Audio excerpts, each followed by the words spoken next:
So we are back with another episode of the Pod of Aggie Land with your host, yours truly, Chase Lane, number two in the field, number one in y'all's hearts. So let's get back into it. How was our weekend? Pretty good. Came out with a dub, much needed dub. I feel like after an embarrassing loss for our program versus App State, and actually that loss actually lost us College Game Day for this game against Miami. So that wasn't too fun because we were supposed to get College Game Day this past weekend, but a bounce back win to say the least. I believe um, offense not really quite where we want it to be yet, but I feel like we're headed in the right direction with what we're trying to accomplish and what we're trying to do for the rest of the season. So I think the guys came out ready to compete, and I think guys, like I said in the last episode, guys are really um, locked in at the task at hand, and people were really, really eager to go out there and compete. And I feel like we did just that. No matter the adversity we saw throughout the game or leading up to the game with all the media buzz and everything with in regards to who was going to be quarterback, but I feel like we got the job done at the end of the day. A win's a win, so can't complain too much about that. Let's go around the world in college football. So to start, we had Oklahoma and Nebraska, um, an old rivalry that has gone back decades, plenty of decades, and it was fun to see that as a college football fan, see them bring that rivalry back and play it in Lincoln, Nebraska. Um, OU came out fast and they finished stronger. Like I said in a couple episodes previous, I feel like those guys are really starting to rally around. Um, Coach Venables and what they're trying to accomplish down there in Norman. So I feel like that was a good win for them before going into SEC, not SEC play, excuse me, Big 12 play. And if I'm not mistaken, they have Texas coming up soon, so that's going to be an exciting game. I feel like for them. So Dylan Gabriel, he looked good. Marvin Mims, Theo Weiss, um, Braden Willis, he threw a touchdown. So they were just having fun out there, just throwing the ball around. So it was good to see them get a win. And also, it was funny. My old head strength coach, Coach Schmitty, they had posted a video of them dancing in the locker room, and I had seen him in the video dancing, so I thought that was pretty funny, and I'm just really happy for him because I know he's been at OU for his whole career, so it's good to see him just having fun and just doing what he loves to do. Washington over Michigan State. So yeah, I didn't see Washington winning that over Michigan State. I feel like they have a good program over at Michigan State. So just kind of it just happens. Like I said, when the App State lost with us, man, it just happens. Life happens, and you never think it can be you until it's you. So yeah, Washington. I know they had success in kind of like in that 2016 to 2018. They kind of had like a little run with some teams. I think they even made a really good bowl game, if not playoff one year. So yeah, that's a good win for Washington. Moving on, Oregon beat BYU. I feel like that was good for Bo Nix's confidence. Just getting a win in their home stadium. I think they're still trying to find their identity as a team under the new head coach and Dan Lanning. But um, yeah, good win from Oregon because in a quality opponent in BYU because BYU was number 12 in the country if I'm not mistaken. So yeah, it's a good win for them at home with their home crowd. So hopefully they can stay on the right track going forward. And freaking App State wins in a damn Hail Mary. Like that's you can't like how you have those teams like in the NCAA basketball tournament that are just like the Cinderella team and they just get the wins and they just keep on winning.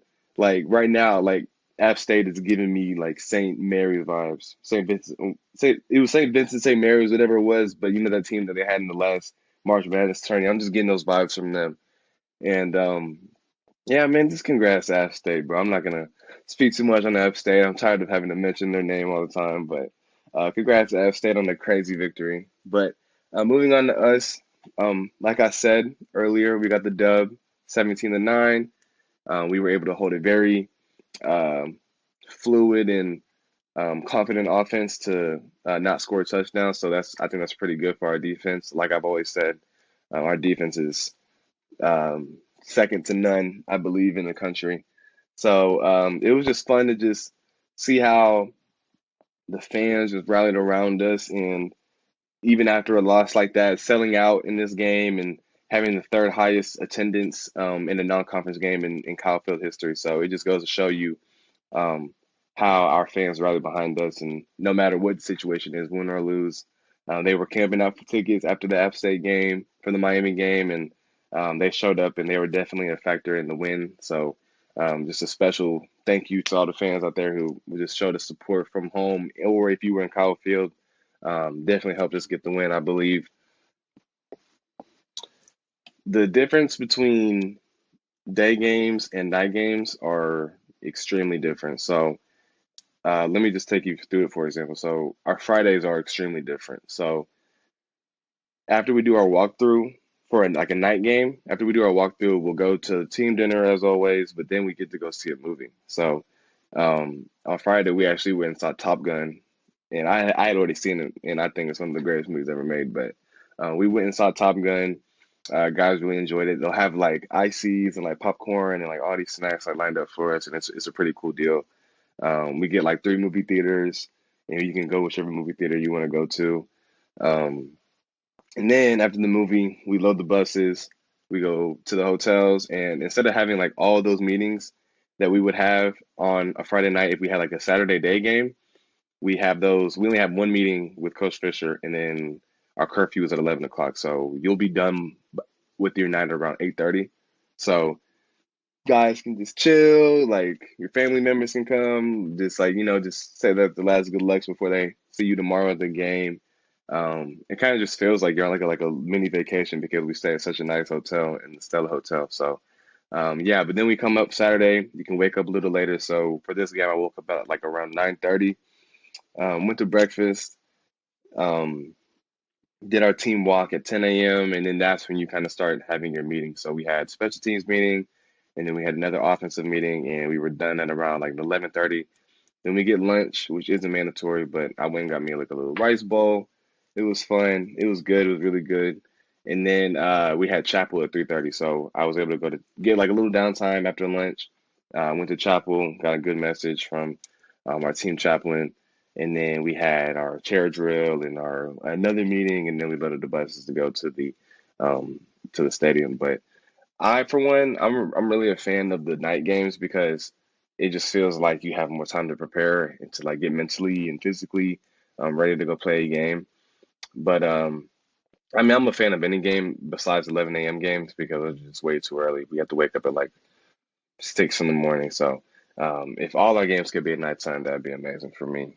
So, I didn't want to disclose any information about who's going to be starting quarterback for us in this game. It's Haynes and Max, Haynes and Max, Haynes and Max. And so at the beginning of last week, Haynes and Max were actually splitting reps with the ones. And that kind of went on until Wednesday.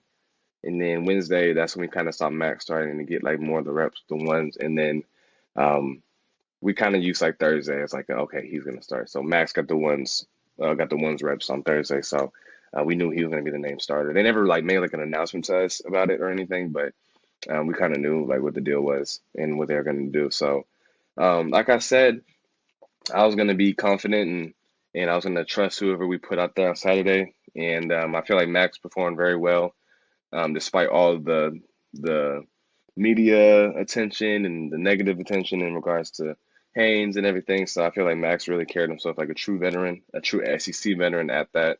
And he came out here poised, and he was just having fun. He even said in his post game presser that he was just really just having fun out there, just competing with the guys. So that's all you can ask for in your quarterback.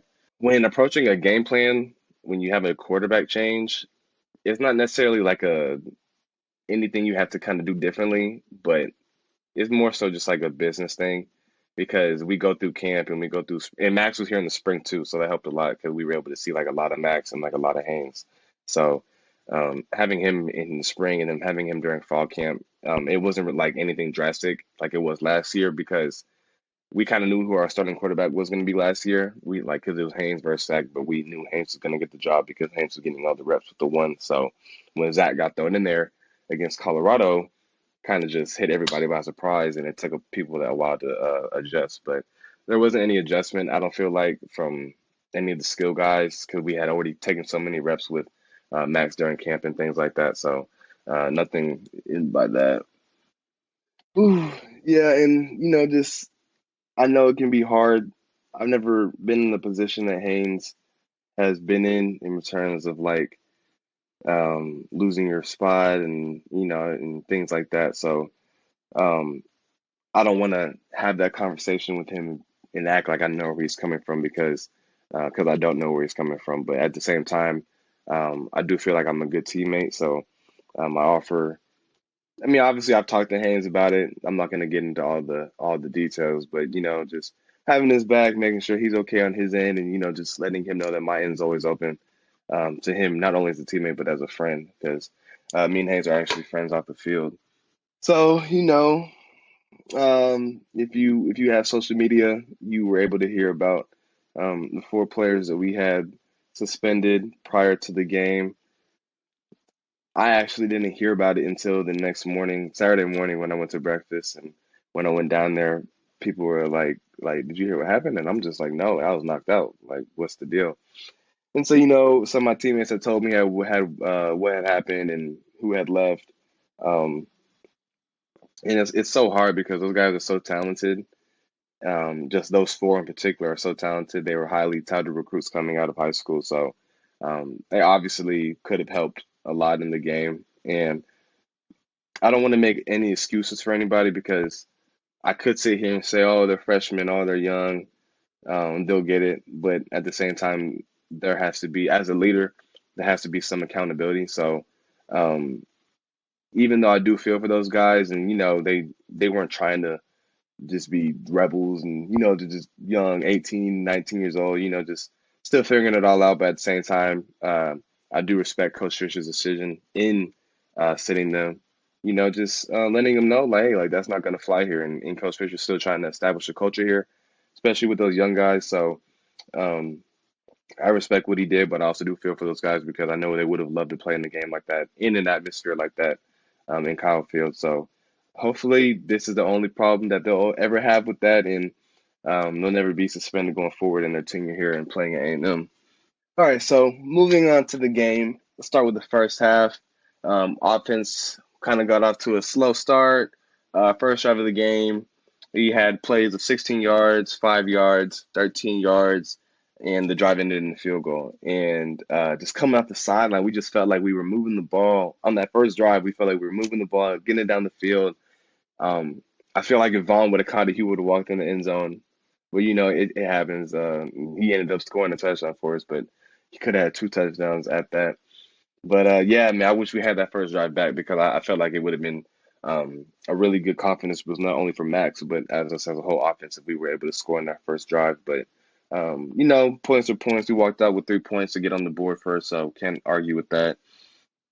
Um, that drive felt kind of differently than other drives. It just felt like I felt like in the first two games, like in our first drives, we came out flat, just trying to just run the plays. But I feel like this week, guys actually had like intention of like executing the plays to like the fullest capability. Um, and you could just feel like I feel like the crowd could feel it too. Like we were like really into it and like trying to get the ball down the field. And like every time we got a first down, like you can even look at the sidelines, like Coach Coley and Coach Fisher, like they were doing fist bumps and stuff. So I'm just like, oh yeah, like everybody lit. So yeah, that was a really fun first drive for everybody. My first impressions of Max as my starting quarterback was that he seemed very poised, and you could tell that he's been there before. Because he was a starting quarterback at LSU last year, and so he's been through the fire. He's been in those rocky environments, and you could just tell from pregame to warming up to that first drive in the huddle, he just seemed poised, seemed relaxed, seemed confident in himself. But at the same time, you can still see that swag. And I feel like when you can see that swag in your quarterback, that swag can be contagious to the whole team, not just the offense, but the whole team. So I saw Max confident, really out there, just ready to make plays for us. And I feel like he played his tail off, and he did all he could do to get us to victory. So moving on to special teams, which I don't really talk about a lot. We had a humongous play that actually led to us scoring our first touchdown of the game in LJ Johnson. So we always stress about how special teams can win you a game or lose you a game, and hopefully and luckily in our favor, it helped us win the game. We punted it, they muffed it. Our cover team was down there, made a play, got us the ball in the tight zone, and this one play in came out and scored and got points on the board and went up 10-0. So I think that was really big for us, and just really gave us some momentum going forward. We lose Brian George, we lose Damani Richardson in the first quarter. Um, a lot of controversy on the Damani one, and you could even say a lot of controversy on the two plays that I was on the ball at. You could have no, those could have been PIs. I think Miami was holding like crazy. That just I feel like sometimes we just get the bad refs, but I think the Brian George, I think that was targeting, but the Monties, I don't really think that was targeting. It didn't really seem like it, but it is what it is. Luckily, it didn't lead to us in a loss because having a player like Damani off the field is a big void and a big hole to fill. So luckily, our guys were able to come in and step up and make plays for us on the defensive end. All right, so moving on to halftime. The score was 10-3, I'm not mistaken. Of course, we wanted more points on the board. Not necessarily where we wanted to be offensively. We felt like we left some plays out there, and no one's really content with having that low of a score when you know that you should be up higher. So, the message at halftime from Coach Fisher was really just to just come out fast. Just stay locked in. Like just keep trusting it, keep trusting it. It'll happen for us. It'll happen for us. Nobody was in a panic mode. We felt pretty secure that we were going to get the win. I feel like at halftime, we just needed to put more points on the board at that point. But yeah, the message to the team basically was just to go finish. Like we felt like we had dealt with so much adversity in just 7 days alone. In the past 7 days, that we were really like we deserved to win against a quality opponent in Miami because they were ranked higher than us. So we just went like the message was to just finish, man. Just go out there and finish. Don't be the reason that this team's going to lose. So I think everybody adapted that mindset coming out in the second half, and it led us to victory. So, like I said, just trying to finish, come out in the second half. Devon Chain, he opens it up with a touchdown catch. Vaughn finished with 88 yards rushing, 42 yards receiving, and a touchdown. He's so important for this team, man. Not only offensively, but you see him on special teams, returning kicks, getting long kickoff returns. You see him in pass pro when he's blocking. I feel like he's really evolved in that part of his game in his pass pro and his protection. But he does so much for this team's confidence and this team's just playmaking ability, period, that um, if you have a guy like Devon Chain on your team, you feel very blessed. But if you don't have a guy like Devon Chain on your team, then you feel very desperate to get one. So, yeah, he's such a reliable asset that we have on our team. He's just continuing to grow as a player, coming in and being the Orangeville MVP in his freshman season. Not many can say they did that while being a two-sport athlete and an All-American on the track. So, his impact is definitely felt in every game, and I know for certain I'm very lucky to have him on my team. So when he scored, putting up when he scored to put us up 17-3, a little more security, I feel like. Um, Defense was obviously doing their job. They were not able to punch any points in besides field goals, so defense was doing their job. Um, More of the story, we weren't able to get any more points on the board. Struggled for the rest of the way. Um, I think that was the only part that was disappointing about the win, just coming in after the game and just like, damn, like we only won 17-9. Like when we know we could have put up at least 30, 40 points. So, I think that just goes back to just it's funny because in football and in any sport really, like it's always just going back to the fundamentals and just going back to the practice field or the gym or whatever sport you're playing. But as an athlete, like you really just have to dial back to how you're practicing because how you're practicing is gonna essentially be how you're gonna play on Saturday during the game. So um, Yeah, I know that we could at least put up 30, 40 points, man. And I know everybody wanted to have a big win, but a win's a win. And I know for certain that we're going to have to tighten things up because we're going into SEC play next week in Arkansas, and they're a really quality opponent. I know they got some juice from last year when they beat us for the first time in like 7 years, but no shot at them. But um, yeah, it's going to be a fun atmosphere. We're going to be in Jerry's World in Dallas. I think this year and next year are the last 2 years that we're playing them in Cowboy Stadium. So I know that both teams are going to want to make the most out of that tradition and that opportunity. But um, I'm really confident that this offense, especially, is going to continue to just knock on wood, not knock on wood, but just keep on knocking down, chopping down wood to get the offense rolling because we have the playmakers, we got the scheme. It just all comes back to execution and just how we're executing it in practice. So just going back to the practice field tomorrow, watching the film in Arkansas, getting the looks from the scout team tomorrow on Monday, and just going from there, just taking it a day at a time, play at a time, situation at a time. So that's all you can really do. But this man, I just want to just commend our defense, man.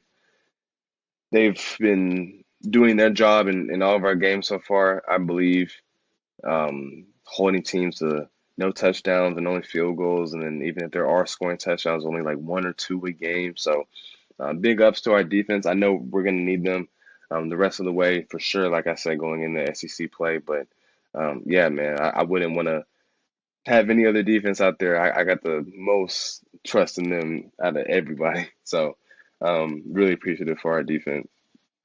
All right, so after the game, Dubs, the locker room is always the best part of the celebration when you're celebrating a victory. So we actually had like 150 recruits come in for this game. So obviously getting a win in front of them is good for our program. So we had the speakers going. There's actually a video like going around on Twitter of me dancing in the locker room, and I saw it yesterday, so it was pretty cool seeing that. I forgot to add what happened to me before the game. So, all right, so Saturday morning, I wake up and I slept phenomenal, number one, and this is why I'm so mad about it. Slept so soundly, woke up, I felt like my throat was kind of like scratchy and kind of dry and whatnot. So, you know what you do when you wake up, you go and brush your teeth. So, I'm brushing my teeth before I go to breakfast. And I yawn as I'm looking in the mirror, and I see like white, like pus, like streaks in the back of my throat. And I'm like what? And I know because I know I've had strep throat before, so I'm like, there's no way in hell like I got strep throat before this game. And so I'm texting my trainers, and I'm like sending them pictures of it. I'm like, y'all think I have strep? And they were like, yeah, you could. So I had to go downstairs to the training room. They actually started me on an antibiotic that morning, and I was taking pills throughout the day. I took like 6 pills before the game. I had like I was fatigued the whole day. I was just trying to sleep like before chapel, obviously.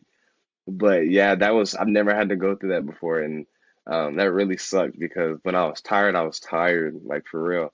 And actually, look, I got my prescriptions right here. Still trying to just knock it out. I'm not knocking out of me, but yeah, man, that was certainly not fun waking up with strep throat.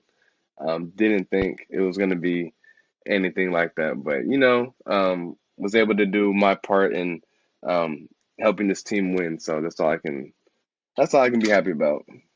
But you heard it here first. I'm going to say thank you to everybody who tuned in for a recap of the Miami game and another episode of Be Part of Aggieland, starring your host again, Chase Lane. Appreciate all my people at Permedia Media, and just thank you for all the support. Yeah, this is Peace. perfect.